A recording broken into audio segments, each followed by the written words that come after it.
अगर Redmi 7 या MI 7 की बात करें, इसकी बात करें MI 7 की बात करें, तो जो हमारा MI 7 है, MI 7 के अंदर, ठीक है, जो हमारी आईसी लगी हुई है वो आईसी लगी है PM660। कौन सी लगी हुई है?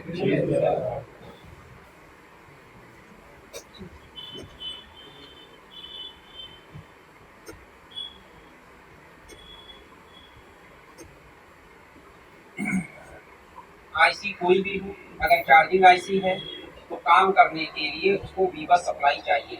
क्या चाहिए? वीबस सप्लाई जनरल कंडीशन पे हमारा ओवीपी आईसी से आती है।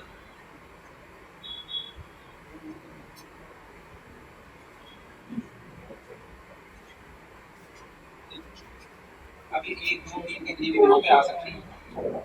उसके बाद में इस आईसी से एमआईडी वोल्टेज बनेगा। एक एमआईडी वोल्टेज के बाद में ये आईसी स्विचिंग वोल्टेज बनाएगी जो कि कॉइल से आउट होंगे। उसके बाद में एक बूट कैपेसिटर लग जाएगा। क्या लग जाएगा? ये हमारी डीपीएच पावर या बी सिस्टम हो सकता है, डिपेंड करता है मॉडल के ऊपर, एमटी क्या है, क्या है। ये वोल्टेज वापस हमारी आईसी के अंदर आएंगे और ये जो वोल्टेज हमारे वापस आईसी के अंदर आएंगे ये हमारी यहाँ आईसी से बाहर निकलेंगे जो कि हमारी बैटरी के ऊपर जाएंगे।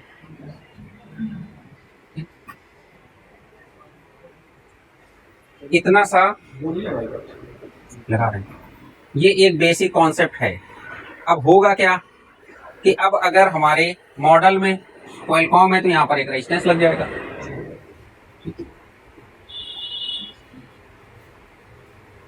अगर एमटीके है तो इसकी ग्राउंड पिन पे रेजिस्टेंस लग जाएगा। यही होगा, ठीक। दो में से एक कंडीशन अप्लाई होगी।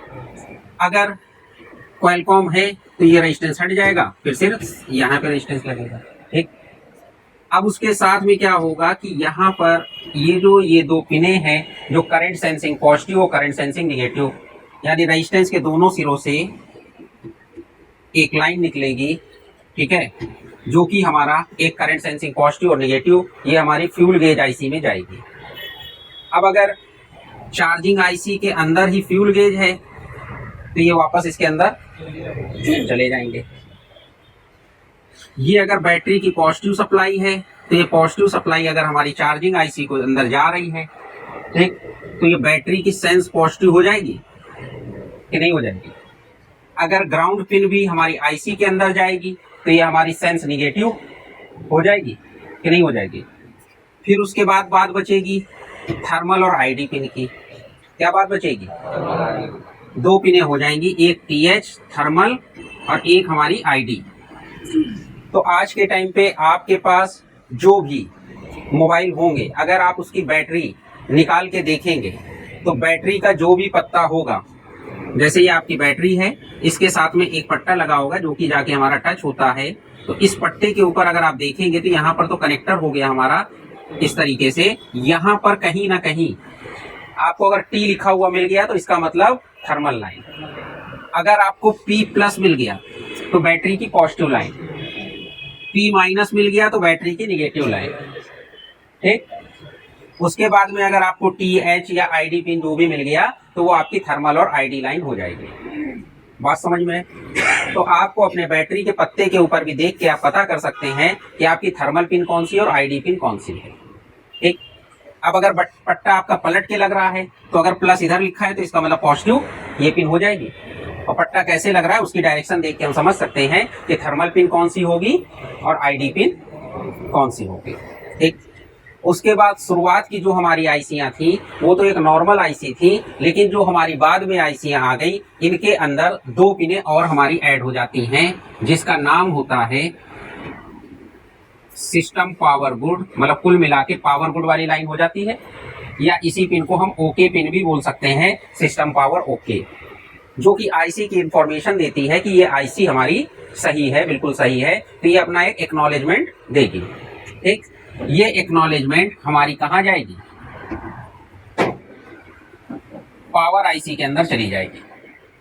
पावर आईसी जब ये देखेगी कि यहाँ से ये आईसी हमारी पूरी ओके है, तो ये एक सिग्नल और निकालेगी जिसका नाम हो जाता है रीसेट सिग्नल। क्या नाम होता है? जिसको हम लोग पीएस होल्ड के नाम से भी जानते हैं। किस नाम से? PS hold. पीएस होल्ड का मतलब ये हो जाता है कि ये जो हमारी पावर आईसी है वो एक कमांड दे रही है इस आईसी को कि तुम अपनी सारी सप्लाइयों को स्टेबल कर लो।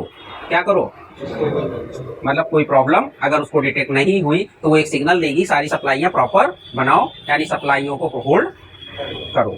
ठीक, तो ये पीएस होल्ड सिग्नल का मतलब ये होता है, जिसका नाम आरएसटी करके भी आपको रीसेट के नाम से भी मिलेगा।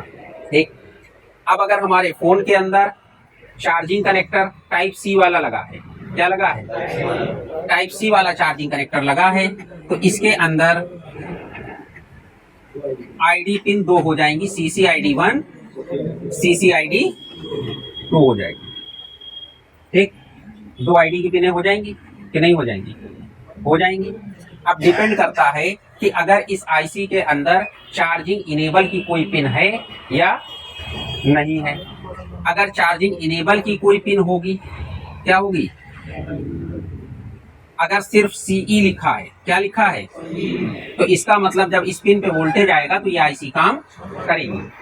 और अगर इसके ऊपर CE बार लग गया, क्या लग गया? या हैश लग गया, तो जब इस पिन के ऊपर वोल्टेज नहीं आएंगे तब आईसी काम करेगी। तो हैश या बार का मतलब लो एक्टिव हो जाएगा है? नहीं, वीबस से नहीं आएगा। अब मान के चलिए कि अगर हमको चार्जिंग को कंट्रोल करना है, अगर हम इसको सीपीयू से कंट्रोल कर रहे हैं, तो अब सीपीयू जब चाहेगा इस पिन के ऊपर वोल्टेज देगा, जब चाहेगा नहीं देगा। मतलब जब उसको चार्जिंग स्टॉप करना होगा तो वो वोल्टेज नहीं देगा, और जब चार्जिंग चालू करना होगा तो हमारा चार्जिंग यहाँ से चालू हो जाएगी। हाँ, देखिए वो सीपीयू क्या लेगा क्या नहीं लेगा वो तो अभी आगे की बात है ना, अभी तो आगे का टॉपिक है ना वो चीजें।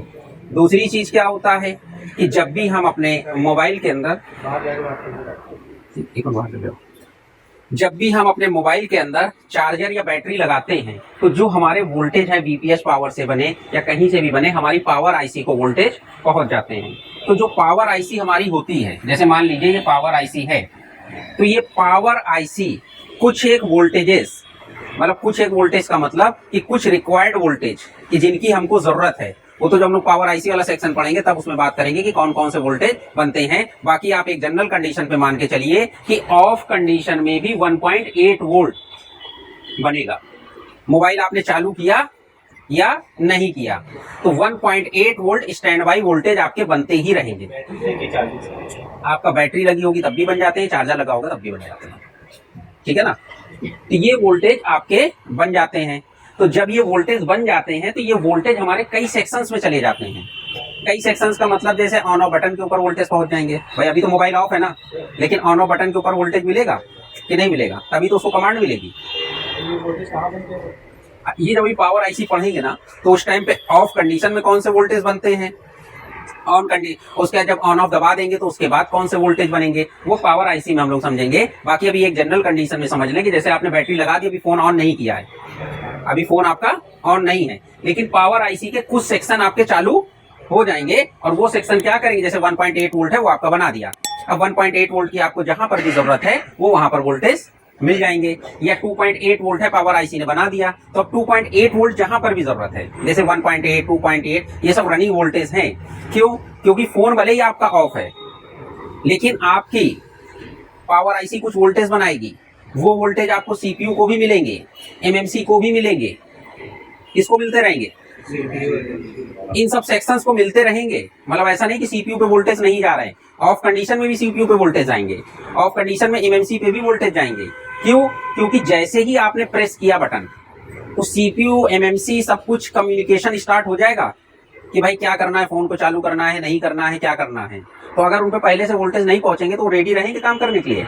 नहीं रहेंगे। जैसे मान के चलिए कि एक आप अभी सो रहे हैं, हमारा फोन अभी क्या है, सो रहा है, तो सोते में आपकी बॉडी मूवमेंट करे ना करे, आपके आंख हाथ पैर मूवमेंट कर रहे हैं नहीं कर रहे हैं, बिल्कुल आप डेड पड़े हुए हैं, मतलब ऐसे देखा जाए, लेकिन हमारा माइंड तो काम कर ही रहा है ना, है। बाकी कुछ पार्ट्स हमारे हार्ट्स हैं, लंग्स हैं, जो भी हैं, कुछ बॉडी पार्ट्स जिस तरीके से काम करें, पूरी बॉडी हमारी काम नहीं कर रही है। तो उसी तरीके से मोबाइल के इंटरनल कुछ सेक्शंस हमारे एक्टिव रहते हैं और वो काम करते रहते हैं, सिर्फ वो कमांड का इंतजार करते हैं। कमांड का इंतजार का मतलब ये है कि जैसे ही आपको किसी ने जगा दिया तो आपका दिमाग फौरन रिस्पॉन्ड कर जाएगा कि हाँ भाई बताओ क्या हुआ, सोने तो नींद लग रही, तो वो तो आपके दिमाग ने रिस्पॉन्स किया ना, सारी चीजों को कैलकुलेशन करके कि हाँ भाई क्या है क्या नहीं है, ठीक है। अब अगर आपने आपके दोस्त ने जगा दिया तो आपने कुछ और जवाब देना है, पिताजी ने मतलब जगा दिया तो उनको कुछ और रिप्लाई देना है, किसने जगाया क्या जगाया, तो वो सारा दिमाग काम कर रहा था ना। तो जैसे ही आपने उसको ट्रिगर किया तो फौरन वो एक्टिवेट हो गया, क्यों? क्योंकि वो पहले से काम कर रहा था, भले दिमाग के सारे सेक्शंस नहीं काम कर रहे थे, और जब आपने जैसे ही ट्रिगर कर दिया तो पूरा दिमाग काम करने लगा। तो उसी तरीके से हमारी सीपीयू है, एमएमसी है, ये सारी चीजें ऑफ कंडीशन में भी वर्किंग में रहती हैं, भले 100% वर्किंग में नहीं रहती, लेकिन कुछ सेक्शंस उसके एक्टिव रहते हैं। हाँ, तो आपने बैटरी लगा दी, अभी आपने ऑफ ऑन नहीं किया, वीपीएस पावर तो आपकी बनती रहेगी ना, कि नहीं बनेगी? ठीक है। अब ये देखो, अब इधर पे देख लो, यहाँ पर ये आईसी हमने देखी, आईसी हमने किस हिसाब से ढूंढी? वीपीएस पावर केवल ढूंढ लिया। वीपीएस पावर हमारी कॉइल से निकलेगी L1301, इसके ऊपर वोल्टेज आ रहे हैं कि नहीं आ रहे हैं? आ रहे हैं। अब इसके अंदर देखो चार्जिंग आईसी कौन सी लगी है?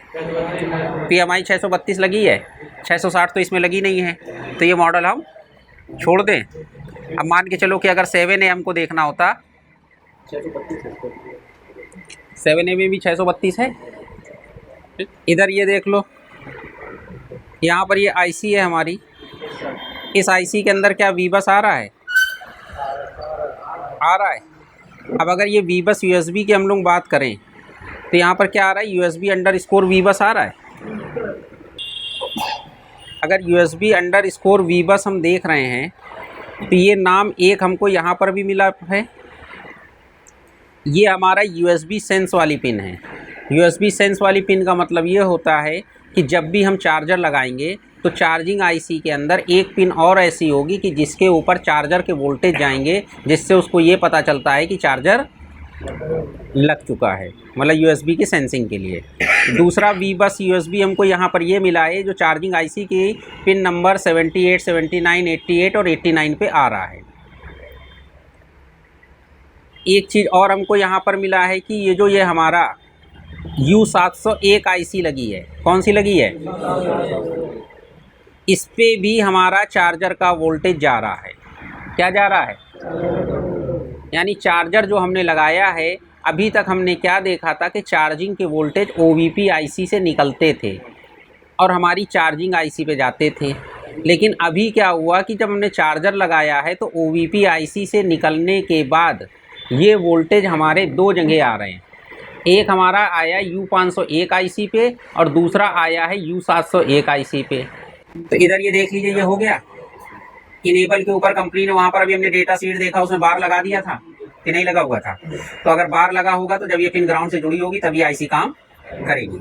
AC ओके मतलब ये है कि ये आईसी जो है अपने बारे में बता रही है कि साहब सब कुछ ओके है, कोई दिक्कत वाली बात नहीं है। तो इसका मतलब है कि ये AC ओके निकलना चाहिए। क्या निकलना चाहिए? और ये AC ओके किसी ना किसी आईसी को जाके बताएगा कि साहब OVP आईसी ओके है।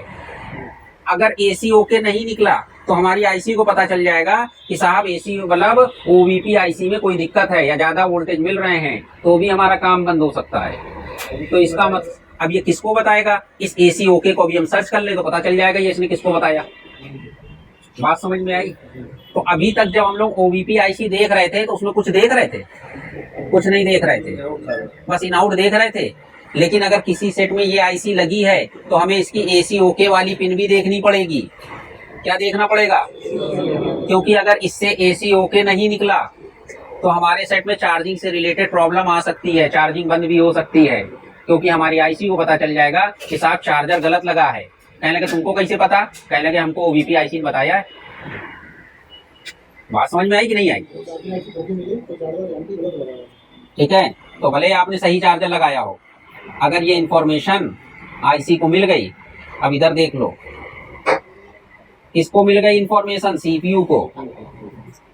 सीपीयू को आ रहा है एसी ओके का सिग्नल, यानी सीपीयू को पता चल गया कि लग रहा है कस्टमर ने गलत चार्जर लगाया है।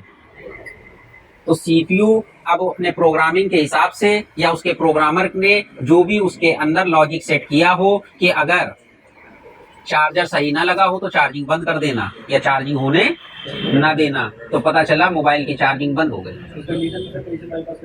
सुनिए तो पहले बात। अब देखिए वो अलग अलग प्रोग्रामर के ऊपर है कि अलग अलग जो भी लॉजिक सेट किया जाएगा कि मतलब चार्जिंग से रिलेटेड कि चार्जिंग बंद हो जाए या चार्जिंग हो ही ना, चार्जिंग स्टार्ट ना हो।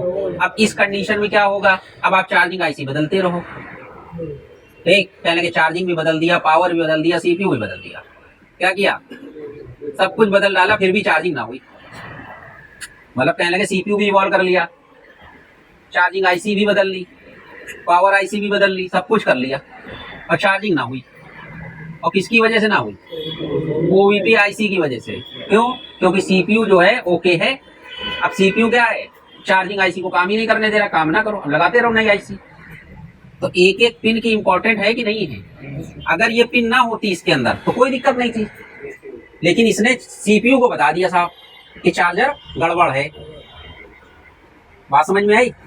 तो ये जो हमारा, जब भी हमने आपको बताया कि बैटरी वगैरह अगर आप लगाएंगे या जैसे ही मोबाइल को पावर सप्लाई मिलती है तो मोबाइल हमारा 1.8 वोल्ट बना देता है। क्या बना देता है? बनाने के लिए तो और भी वोल्टेज बनाता है। तो अब जो 1.8 वोल्ट है, ये देखो यहाँ पे 1P8 है कि नहीं है? तो यहाँ पे जो 1P8 है, 1.8 वोल्ट, वो कहाँ पर आ गया? यहाँ पर आ गया। आ गया 100 किलो ओम का रेजिस्टेंस लगा के। तो यानी इस लाइन के ऊपर वोल्टेज आ गए 1.8 वोल्ट कि नहीं आ गए?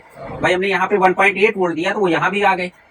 अगर किसी वजह से ओवीपी आईसी के अंदर कोई दिक्कत हुई या कुछ हुआ तो ये जो 1.8 वोल्ट है वो इंटरनली ग्राउंड हो जाएंगे। क्या हो जाएंगे?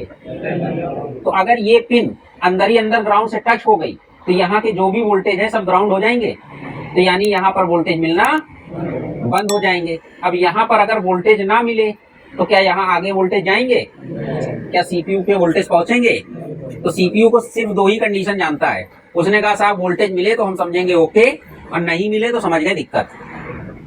अब आपने मान लीजिए ये जो रेजिस्टेंस लगा था, किसी भी कारण से आपने क्या किया कि जब आपने सील्ड को हटा रहे थे या सेट को खोलते टाइम पे आपसे चिमटी लग गई, ये रेजिस्टेंस उखड़ गया तो वोल्टेज आना बंद हो गए। अब क्या सीपीयू को वोल्टेज जाएंगे? नहीं जाएंगे। बात समझ में आई कि नहीं आई? आ गई? तो अगर किसी आईसी के अंदर अपना एक्नॉलेजमेंट का फंक्शन है, मतलब एक तरीके से पावर गुड का फंक्शन है, और उस पावर गुड के फंक्शन का यूज किया गया है तो उसका ओके होना जरूरी है। अगर यूज नहीं किया गया है तो कोई दिक्कत नहीं, लेकिन अगर यूज किया गया है तो फिर उसका ओके होना जरूरी है। बात समझ में आई? तो यहाँ पर हाँ, इस कंडीशन में मान लीजिए आपकी ओवीपी आईसी खराब है, हाँ, इस पॉइंट पे 1.8 वोल्ट तो बहुत सेक्शन बनाते हैं, कहीं से भी जंपर देते तो सीपीयू दोबारा करने का क्या करोगे? अब मेरी बात समझिए। हाँ, आप क्या कहना चाह रहे हैं? कहाँ पे जंपर देना चाह रहे हैं? 1.8 तो यहाँ आ रहा है, हाँ, मान लीजिए नहीं आता है, यहाँ पे नहीं आ रहा है, तो यहाँ पे नहीं आ रहा है। भाई एक इन से आउट का जंपर दे देंगे बाईपास करने के लिए, एक 1.8 का जंपर उस पर दे दे, तो काम करेंगे कि नहीं करेंगे? हाँ, अब आप कहाँ से कहाँ जंपर मारना चाह रहे हैं? आपने मान लीजिए ये ओवीपी आईसी हटा दिया, ये हटा दिया, इन से आउट पे आपने जंपर दे दिया। 1.8 अलग अलग सेक्शन बनाते हैं। अब सुनिए तो आपने इसको और इसको शॉर्ट कर दिया, जंपर हो गया, सप्लाई यहाँ से यहाँ चली गई। अब ये वाली लाइन तो वैसे ही यहाँ से डिस्कनेक्ट हो गई, अब तो ये ग्राउंड होगी ही नहीं। सीपीयू को पता कैसे? अरे सीपीयू को भाई वोल्टेज यहाँ आ रहे थे, यहाँ से यहाँ आ रहे थे, यहाँ से सीपीयू में जा रहे थे, इस बॉल पे आ रहे थे। अब इस बॉल पे तो कुछ लगा ही नहीं है। अगर आईसी लगी होती तब ग्राउंड करती ना। ये तो आईसी निकाली थी ना। अब आपने आईसी हटा दिया, आपने इनपुट और आउटपुट को बाईपास कर दिया। तो अब जब बाईपास कर दिया तो जो 1.8 वोल्ट यहाँ पे वो तो परमानेंट अब यहाँ बने ही रहेंगे ना। ये तो आईसी से हो क्या रहा था ना? आईसी से कहाँ हो के आ रहा है भाई? कहाँ बता दिया किसने? अरे सीधी सी बात समझो ना, ये 1.8 वोल्ट आ रहा है, कहाँ से आ रहा है? पावर आईसी से आ रहा है। 1.8 वोल्ट यहाँ आया, अब यहाँ से 1.8 वोल्ट यहाँ आ गया, यहाँ से सीपीयू में भी जा रहा है, और किसमें जा रहा है? ओवीपी आईसी में जा रहा है। अगर ओवीपी आईसी में दिक्कत होगी तो ये वोल्टेज क्या होंगे? ग्राउंड हो जाएंगे। अब जब ओवीपी आईसी लगी नहीं तो ग्राउंड कौन कराएगा? मुझे लगा सर 20 बस से उसमें आ रहा है और ये आईसी इसको कन्वर्ट कर रही है 1.8 वोल्ट। तो बस वो लगानी जरूरी है, ये बताओ। तो अब आपने आईसी हटा दिया, कोई दिक्कत नहीं, काम हो जाएगा आपका। आपको हो जाएगा, लेकिन प्रोडक्शन तो वो नहीं रहेगी। सिर्फ प्रोटेक्शन नहीं रहेगी, तो नहीं, मुझे लगा सर आईसी बना रही 1.8 वोल्ट। आईसी थोड़ी 1.8 वोल्ट बना रही। 1.8 वोल्ट तो आपकी पावर आईसी दे रही ना। ये वोल्टेज जो आ रहे हैं वी रेगुलेटेड, मतलब जो एलडीओ वोल्टेज आ रहे हैं 1.8 वोल्ट, ये आपकी पावर आईसी से आ रहे हैं। और ये 13A का मतलब है कि लाइन 13 नंबर लाइन, मतलब जैसे पावर आईसी आपकी 20 वोल्टेज बना रही है, 1 वोल्ट 2 वोल्ट 3 वोल्ट, तो एक लाइन पे उसने क्या किया, 1 वोल्ट बना रही, दूसरी लाइन पे 2 वोल्ट, तो पहली वाली लाइन का नाम क्या रख दिया, L1 रख दिया, दूसरे का नाम L2 रख दिया, L3 रख दिया। अब कितने वोल्ट बना रही वो, ये हो गए।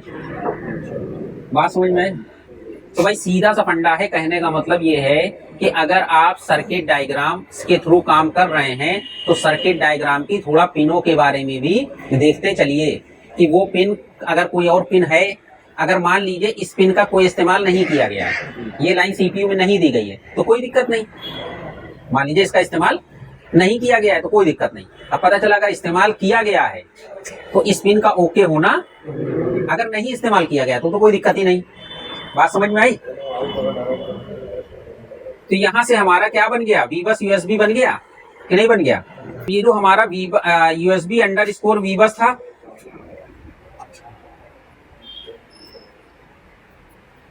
अब चूंकि इस फोन के अंदर दो चार्जिंग आईसी लगी हैं, एक नॉर्मल चार्जिंग आईसी और एक फास्ट चार्जिंग वाली, तो इसलिए ओवीपी आईसी से जो वोल्टेज निकल रहे हैं वो दोनों आईसीओ पे जा रहे हैं। बात समझ में आई? अगर केवल एक ही आईसी लगी होती तो केवल एक पर जाते।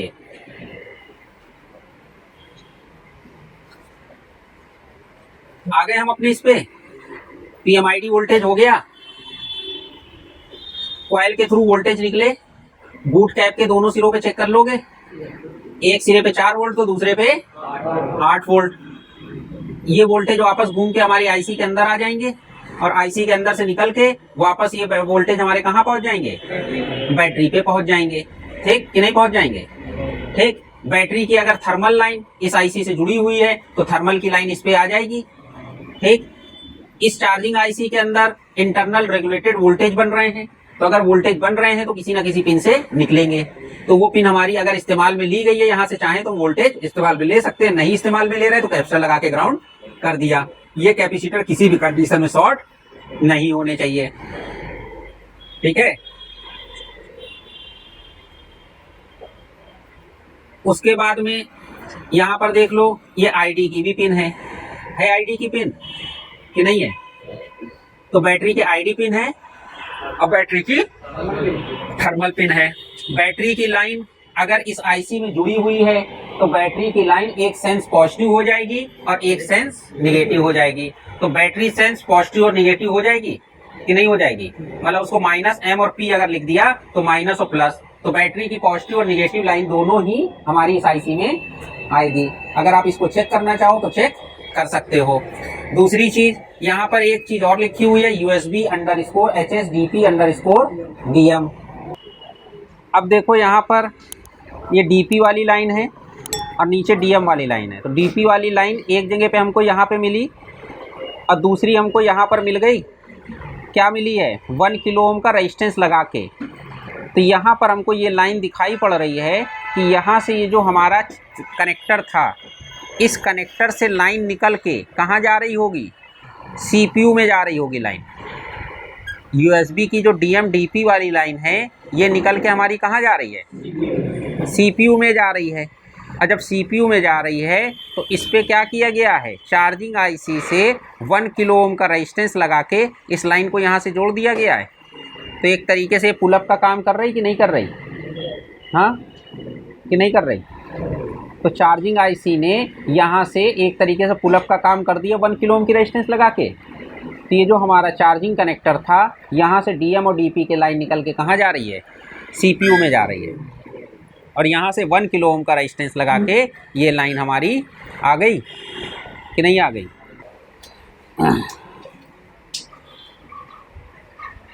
इस आईसी के अंदर एक पिन है जिसका नाम है फॉल्ट एन। क्या नाम है? फॉल्ट एन का क्या मतलब होगा? फॉल्ट एन वाली पिन के ऊपर कंपनी ने टेस्ट पॉइंट बनाया है। इसका मतलब ये पिन ऐसी है कि जो इम्पोर्टेंट पिन है जिसके ऊपर आपको चेक करना है चार्जिंग आईसी की। अब ये जो फॉल्ट एन वाली पिन है ये कहाँ गई है? U801 आईसी के ऊपर आई है और निकली कहाँ से है? चार्जिंग आईसी से। तो कहने का मतलब ये है कि अगर चार्जिंग आईसी के अंदर या अभी अदर आईसीओं के अंदर हम लोगों ने बात करी थी, वो किस चीज़ की बात करी थी? पावर गुड वाली पिन की बात करी थी कि नहीं बात करी थी? तो ये पावर गुड जैसा ही ये पिन है जिसका नाम है फॉल्ट एन। क्या नाम है? अगर इस पिन के ऊपर लो हो गया, यानी अगर इस पिन के ऊपर वोल्टेज नहीं आए, तो इसका मतलब यहाँ से इसने अपनी इन्फॉर्मेशन दे दी कि साहब दिक्कत है। बात समझ में आई? तो अगर आईसी से आएंगे, हाँ, इंटरनल जो वोल्टेज यहाँ से आ रहे हैं, इस पिन के ऊपर हमको वोल्टेज मिलना चाहिए। अगर वोल्टेज नहीं मिले, क्या हुआ? पावर आईसी में जाएगा। हाँ, अगर इस पिन के ऊपर वोल्टेज नहीं मिले तो हमारी पावर आईसी को ये पता चल जाएगा कि साहब फॉल्ट है। बात समझ में आई? कहने का मतलब ये है, पावर गुड हो या फॉल्ट वाली पिन हो, तो पावर गुड का मतलब ये हो गया कि साहब सब कुछ अच्छा है। फॉल्ट का मतलब क्या हो गया? साहब दिक्कत है। अब एक आदमी अपनी दिक्कत दूसरे को बताएगा, अब वो एक आईसी दूसरे आईसी को बता सकती है कि नहीं बता सकती है? तो कुल मिला के दो आईसीओ के बीच में कम्युनिकेशन हो गया। एक ने बता दिया कि साहब सब कुछ बहुत बढ़िया चल रहा है, एक ने कह दिया साहब बड़ी दिक्कत वाली बात है। तो ये फॉल्ट का मतलब समझ में आ गया। तो इस फॉल्ट वाली पिन के ऊपर क्या होना चाहिए? हाई मिलना चाहिए। अगर लो मिल गया तो ये समझ लो कि फॉल्ट है। बात समझ में आई? दूसरी चीज़ क्या है कि जो हमारी आईसी है इसके अंदर हमारा SPMI कम्युनिकेशन यूज़ हो रहा है। तो SPMI कम्युनिकेशन का मतलब ये है कि ये आईसी का डेटा और क्लॉक क्या चलेगा? डेटा और क्लॉक किसके साथ कम्युनिकेट होगा? CPU के साथ में होगा कि चार्जिंग परसेंटेज दिखाना है, बैटरी कितना चार्ज हो गई है, क्या हो गई है, वो सारा कम्युनिकेशन सब कुछ CPU के साथ में होगा। तो इसके लिए पुरानी आईसीओ में भी हमारा SPMI डेटा, कुल मिला के डेटा का कम्युनिकेशन होता है कि जो कि हमारी आईसी को बताता है कि साहब, हाँ क्या चीज़? हाँ, नहीं होगा, DSO मशीन से ही चेक होगा डेटा और क्लॉक। तो क्लॉक डेटा दोनों ही चीज़ें, ये सब डेटा और मल्टीमीटर से डेटा नहीं चेक हो सकता है ना। डेटा क्लॉक मल्टीमीटर से थोड़ी चेक होगा। मल्टीमीटर से सिर्फ वोल्टेज लेवल पे चेक होता है। दो टेस्ट पॉइंट दिए हुए हैं डेटा और क्लॉक के। वोल्टेज चेक कर लेंगे। हाँ, तो आ रही। तो सीधा सा फंडा है कि अगर आपको डेटा और क्लॉक लेवल पे काम करना है या चेक करना है तो उस कंडीशन में आपके पास में DSO होना चाहिए। बात समझ में आई कि नहीं आई? तो इस मॉडल के अंदर कितनी चार्जिंग आईसियाँ हो गई? एक चार्जिंग आईसी नॉर्मल मतलब रेगुलर वाली हो गई और एक हमारी फास्ट चार्जिंग आईसी हो गई। बात समझ में आई? डबल चार्जिंग आईसी या डुअल चार्जिंग आईसी जो बोले, आपकी ये क्या हो गई? OVP आईसी हो गई। इस पे वोल्टेज आए और वोल्टेज निकले। अब क्या हुआ? ये वोल्टेज आपके कहाँ चले गए? PM 660 पे चले गए। यही वोल्टेज आपके किस पे चले गए? SMB 1351 पे चले गए, जो कि फास्ट चार्जिंग के लिए आईसी है। क्या है? यही वोल्टेज इस पर भी आ गए। ठीक, अब ये क्या करेगी? ये VPH पावर बना देगी। ठीक है, ये आईसी क्या है? ठीक, इसने भी वोल्टेज बना दिए कि नहीं बना दिए? ठीक, अब ये जब वोल्टेज ये बना रही है तो यहाँ से ये वोल्टेज इन हुए और यहाँ से आउट हो गए। अब ये वोल्टेज पे अगर VPH पावर लिख दिया, क्या लिख दिया? तो VPH पावर अगर लिख दिया तो इसका मतलब ये लाइन यहाँ से जुड़ जाएगी। इसमें तो कैपेसिटर लग के ग्राउंड हो रहा था ना सर। कहाँ ये पावर कहाँ लगा? कहाँ ग्राउंड हो रहा था? अरे सीधी सी बात समझो, ये वोल्टेज बने ये आईसी के अंदर गए और आईसी से निकल के अगर हम इसको बैटरी पे दे देते, किस पे दे देते, दो कंडीशन हो सकती हैं कि भाई यहाँ पर भी वीपीएस पावर बना, ये वापस वोल्टेज निकले, ये दोनों वोल्टेज निकले, और ये हमने लगा दिया बैटरी, क्या लगा दिया, अब ये दोनों ही वोल्टेज हम बैटरी के पॉजिटिव पे दे देते कि नहीं दे देते, दे देते कि नहीं दे देते। अब यही हमने अगर चाहे तो हम यहाँ पर जोड़ दें।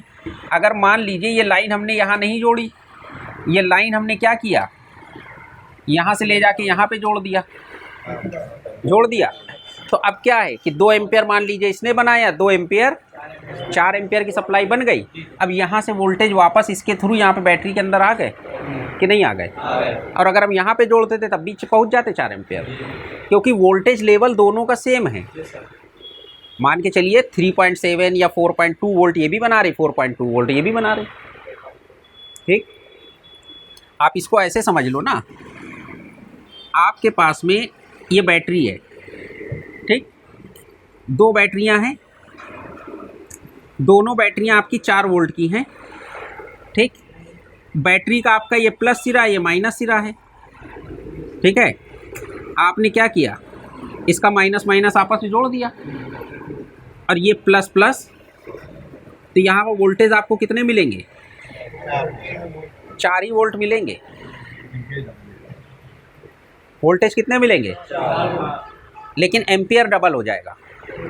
अगर आपकी ये बैटरी 2000 mAh की थी और आपने दूसरी बैटरी भी लगा दी 2000 mAh की, तो अब आपकी बैटरी का पावर कितना हो जाएगा, 4000 mAh। तो पहले जो बैटरी 2 घंटे चलती थी अब 4 घंटे चल जाएगी, या 4 घंटे चलती थी तो 8 घंटे चली जाएगी। तो कुल मिला के जब भी हम लोग पैरेलल में जोड़ते हैं, कैसे जोड़ते हैं, ये अभी हमने पैरेलल में जोड़ा है कि नहीं जोड़ा है, तो पैरेलल में वोल्टेज आपका नहीं बढ़ेगा, करंट बढ़ेगा। बात समझ में, तो आपका करंट डबल हो गया। तो यहाँ पर हमने क्या जोड़ा, पैरेलल में जोड़ दिया, वोल्टेज दोनों 4 के 4 ही हैं। अगर इसी को हम सीरीज़ में जोड़ देते, कैसे जोड़ देते, तो वोल्टेज डबल हो जाते। तो सीरीज़ में कैसे जुड़ता, सीरीज़ में ऐसे जुड़ता, ये प्लस इसके माइनस से जुड़ जाता, ठीक। जैसे इन्वर्टर की 2 बैटरियों को 12 को 24 बना लेते हैं, 2 बैटरियां मिला के, तो कैसे जुड़ती हैं, सीरीज़ में कि नहीं जुड़ती हैं सीरीज़ में। तो ये जब अगर सीरीज़ में जुड़ जाता तब जाके यहाँ पर वोल्टेज कितना बनते, 8 वोल्ट बन जाते। लेकिन हम लोग ने क्या किया, पैरेलल में जोड़ा, प्लस को प्लस से और माइनस को, भाई माइनस तो सबका कॉमन था ही था, तो माइनस इसलिए नहीं दिखाया। तो अगर प्लस को प्लस से जोड़ रहे हैं तो उसका मतलब वो हमारा क्या है, पैरेलल है। और प्लस माइनस और प्लस माइनस जोड़ के बनाएंगे तो वो क्या बनेगी, सीरीज़ बनेगी। बात समझ में आई। तो यहाँ पर हमारी 2 आईसियाँ थी, ये हमारी एक तो नॉर्मल चार्जिंग आईसी हो गई, जो जनरल रेगुलर चार्जिंग आईसी हो गई वो हो गई, दूसरी हमारी फास्ट चार्जिंग वाली आईसी हो गई। तो वोल्टेज इसने भी बनाए और इसने भी बनाए। जब फास्ट चार्जिंग आईसी को देखेंगे तब ये देखेंगे कि ये फास्ट चार्जिंग आईसी किस कंडीशन में काम करती है, इसको इनेबल कौन कराता है, क्योंकि नॉर्मल कंडीशन में तो हमारी ये काम करती है, ये तो परमानेंट इसको काम करना ही करना है। जब हमने फास्ट चार्जिंग वाला मतलब चार्जर लगा दिया या अपने केबल लगा दिया, चार्जिंग केबल सब कुछ ओके हुआ, तब जाके ये काम थोड़ी देर बाद करेगी, मतलब थोड़ी देर बाद प्राइमरी कंडीशन पे यही काम करेगी। फिर जब ये काम करेगी तो उस टाइम पे ये दोनों काम कर रही होंगी। ऑफ कंडीशन में नहीं काम करेगी, कौन से, असेंबली देखिए डिपेंड ये करता है कि जो हमारा मोबाइल है, ठीक है ना, मोबाइल अगर फास्ट चार्जिंग सपोर्टेड है तो आपने ऑफ कंडीशन में भी रख रखा है तब भी फास्ट चार्जिंग होगी, ऑन कंडीशन में रखा है तब भी फास्ट चार्जिंग होगी। चार्जर इस कंडीशन में, चार्जर भी इस कंडीशन में हम लोग पहचानेंगे कैसे, हम लोग प्राइमरी चार्जिंग ऐसी कौन सी है? बात समझिए ना, वीपीएस पावर किसने बनाई, यहाँ पर ये जो ये कॉयल है इसके बाद के वोल्टेज कहीं इस्तेमाल किए गए, लेकिन यहाँ के वोल्टेज अदर सेक्शन में दिए जा रहे हैं। तो मेन आईसी ये हो गई, यहाँ इसके वोल्टेज सिर्फ यहाँ दिए गए कि नहीं दिए गए, लेकिन यहाँ पर जो कॉयल के बाद वोल्टेज, भाई सीधी सी बात समझ लीजिए कि आपके पास में इसको ऐसे समझिए, नॉर्मल करती रहेगी। भाई आप ये समझ लीजिए, एक ये आईसी है, इसने वीपीएस पावर बनाया, ठीक है, मतलब ये कुल मिला के यहाँ पे वोल्टेज बन गए आपके। अब ये वोल्टेज अदर सेक्शन में जा रहे हैं कि नहीं जा रहे हैं, ठीक। और यही वोल्टेज वापस घूम के यहाँ आ रहा है, फिर बैटरी में जा रहे हैं। लेकिन अगर जो फास्ट चार्जिंग वाली आईसी होगी तो उससे जो वोल्टेज बनेंगे वो आगे कहीं नहीं जाएंगे, कहीं जा रहे हैं, केवल वापस निकल के बैटरी को चार्ज करने के लिए जाएंगे। कहाँ जाएंगे? तो केवल अगर बैटरी को चार्ज करने के लिए जा रहे हैं तो मेन आईसी हमारी वो नहीं हुई। लेकिन ये आईसी क्या है कि बैटरी को चार्ज भी करेगी प्लस अदर सेक्शंस को वर्क भी कराएगी। अब मान के चलिए कि अगर आपने ये आईसी हटा दिया, क्या किया, अभी ये क्या है, ये बैटरी को वोल्टेज मिल रहे हैं। अब मान लीजिए यहीं से एक फॉर एग्जांपल के लिए हम आपसे बात करें कि ये बैटरी को वोल्टेज यहाँ भी मिल रहा है, ठीक कि नहीं मिल रहा है। अब अगर आपने ये आईसी हटा दिया तो अब ये वोल्टेज यहाँ आएंगे, यहाँ, अरे यहाँ से यहाँ तो आ ही रहे हैं ना, कनेक्टेड है ही है, मान लीजिए यहाँ पे आ रहे हैं। अब ये जो बाकी अदर सेक्शन थे इनको वोल्टेज कहाँ से देंगे? भाई आपने हटा ही दिया है, नहीं जाएंगे ना। तो सर मान लीजिए फास्ट चार्जिंग वाली हटा दी तब भी तो सर डाउन है ना। भाई फास्ट चार्जिंग हटा दी तो कोई दिक्कत नहीं, फास्ट चार्जिंग ये हटा दिया, ये हटा दिया, अभी ये वोल्टेज जाते रहेंगे तो मेन चीज़ से सारा सेक्शन वर्क कर रहा है कि नहीं, सिर्फ चार्जिंग स्लो होगी। जो मेन चार्जिंग आईसी है वो वीपीएस पावर बना के बैटरी को भी चार्ज करती है और साथ में अदर सेक्शन या जो अदर आईसियाँ हैं जहाँ पर भी 4 वोल्ट की रिक्वायरमेंट है या जो हमारा सिस्टम है उसको भी वोल्टेज देती है। लेकिन जो फास्ट चार्जिंग वाली आईसी है वो सिर्फ बैटरी के चार्जिंग सेक्शन में जाती, बाकी कहीं नहीं जाती, बाकी और सेक्शन को काम नहीं कराती फास्ट चार्जिंग वाली आईसी, ठीक है ना। हाँ, तो पहले हम लोगों ने क्या किया, एक चार्जिंग आईसी लगाई। अब आज के टाइम के सेटों में हम लोग 2-2 चार्जिंग आईसी लगाने लगे, एक अपनी नॉर्मल चार्जिंग आईसी और एक फास्ट चार्जिंग वाली आईसी। तो फास्ट चार्जिंग वाली भी 3-4 तरह की आईसियाँ होती हैं जो कि हमारे फ़ोनों में यूज़ होंगी।